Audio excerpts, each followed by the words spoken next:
qui se sont exprimés ont été dans le même sens. On dit il faut tout fermer. Pourquoi il y a eu 99% de la population des médecins qui ont dit il faut tout fermer, alors qu'aujourd'hui on se rend compte que le poids du fardeau psychologique du confinement est quasiment plus lourd que le poids de la Covid. Nous on l'a modélisé, c'est monstrueux. Oui. Vous avez plus de 200% de consommation de benzodiazépines.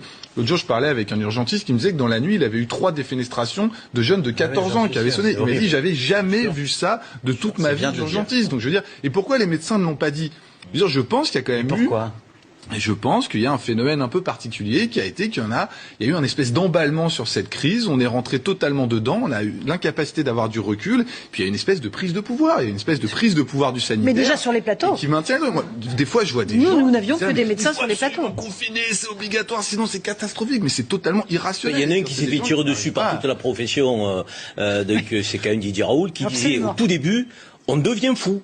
Il a utilisé ce terme. Donc, quand on parlait de confinement généralisé, quand on faisait monter la peur, l'anxiété, le stress, il a quand même alerté très tôt. Et pourtant, c'est quand même quelqu'un qui sait de quoi il parle. Non, mais Didier Raoult, moi, j'étais pas d'accord sur l'hydroxychloroquine, mais je trouve que son discours sur la peur est 100% juste. Et je pense qu'il a raison. Et c'est cette peur, c'est elle qui doit nous faire peur.